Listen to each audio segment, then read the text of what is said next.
If Yergy don't dirgy turgy, tell Mergy to get them two Nergies, little dirgy and Werwergy. You know what I'm surging. AJ said on the prison phone at FCI Allenwood in February 1997 that Nergy Jergy gotta get Wergy Turgy.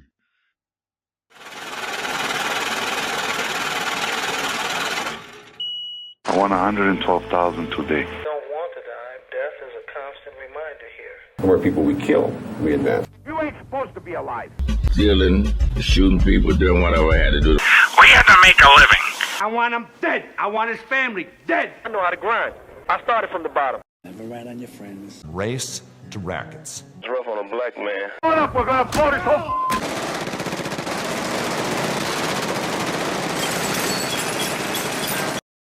What's going on, people? Now, today, we're heading to B-More. Now, shout out to everyone in B-More. You know, B-More is just like Philly. Y'all about that bike life. You know, everything is cool out there, man. So shout out everyone from B-More. Now, we're going to cover Anthony Jones. Now, I already covered him like last year. I'm going to pin that video at the end of this video so y'all can check it out. Because this video is just basically a review on what I missed the last video. So, you know, we're going to cover Anthony Jones and how he had East Baltimore in the chokehold. A lot of people say that they created the Marlo character from The Wire after him, but he was way bigger than that, and he was doing more than what Marlo was doing. If you think Marlo was vicious, well, AJ was 10 times more vicious. He wasn't letting anything slide. He flipped the whole Baltimore upside down to get to you. He started the Stop Snitching movement. Now, when your enemy goes to jail, you're usually, you know, getting a break, or, you know, you're thinking the war is over. You're thinking you won when they get a life sentence. But let me tell you something about AJ. He was getting dudes rocked from behind bars like a mafia boss, locked up with no human contact because he was sending hits using codes. Just like what you heard at the beginning of this video. He would use those type of codes over the phone. I mean, all he had to do was push a button and a body could drop in any part of Baltimore. This man was so feared he had dudes switching sides. He got law enforcement attention for the first time when his brother Mookie was playing with a gun and accidentally struck his girlfriend. When law enforcement was forced inside the home, they found plastic kilo wrap that caused the worm. Now, he used abandoned buildings to his advantage. If you watch The Wire, you know how Chris and Snoop was putting bodies in those abandoned buildings? Well, that was actually going on. Now, they would stash product and weapons inside those abandoned homes also, and have heavy weapons, you know, to prepare for rivals. So if rivals would come through, you had men running out of those houses with assault rifles and everything. Another thing is that he took care of people in the neighborhood. He made sure the elderly was straight. You know, the old ladies would sometimes let the hustlers inside their homes until law enforcement left. He also had preteens served as lookouts. To the average, it would be kids, you know, just playing outside like a normal day. They'll be playing all day. But, you know, he definitely had cops in pocket. You know how Marlo always was steps ahead of law enforcement.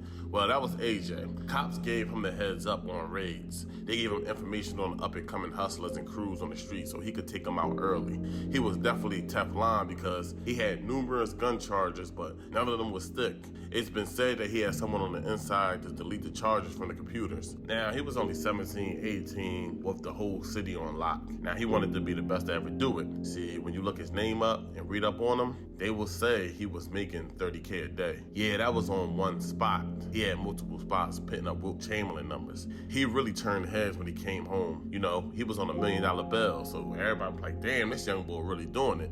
He was a new kid on the block. He was like the MJ. When MJ came in the game, you know, Bird and Magic had to scoot over. He came in the game playing by his own rules. You know, the old heads had to respect it. I mean, as a teenager, his team was already linked to 20 shootings. And it wasn't always fear. It was just how far he was willing to take it. Like broad day, someone would roll up on a bike while you're sitting in your car and take you out. Another thing is he was just too reckless. He attempted to pay police officers to take insane risks to eliminate his enemies. You're talking about a guy that eliminated his own brother just to deliver a message, and he's willing to go that far if you decide to play with him. Now, he grew up around hustlers and watched them coming up, and he always wanted to be the best. His obsession with control was out of this world. He was a stick-up kid early on, and when you see Omar with the trench coat and a wire, well, that was actually something that Jones did. He used to walk around with a trench coat with 2 guns. And believe it or not, you know, when Omar jumped out that window during that shootout, well, Jones jumped out a window during a shootout when he was shot in his back.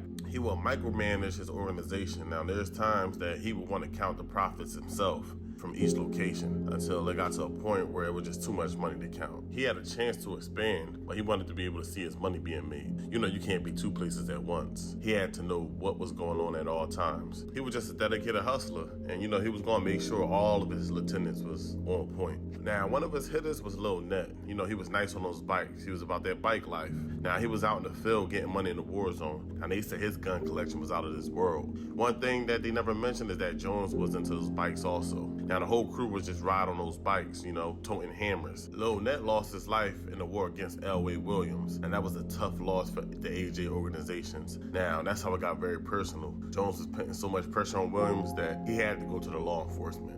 Now, how fun is being a kingpin really when you're at war, losing friends, can't go anywhere without men around you? When people come at you, you don't know if it's law enforcement or enemies, not knowing if you should shoot or not. Yeah, you have a bunch of money, but you can't really enjoy it. Now, the Highlander Ridge takeover, man, no one could believe to this day a man that young could take over those buildings. A total of 1,000 units between the high-rise and the low-rise buildings. Now, if he needed it, he was taking it. Like, it was really pulling up on dudes' blocks, telling them to pack it up. Just like what I'm about to do. I'm about to relax for the rest of the day. Happy holidays, people. Don't forget to like the video. I appreciate the supports, and the holidays is really what you make it. I know some people are depressed and maybe lonely, but you know, it's all about that happiness, man. No one can make you happy more than you could do for yourself. So it's all about that self-care. So, man, don't forget to comment, like, subscribe, man. Hit me up in the comments, you know, and enjoy the rest of y'all day, man. I'm out.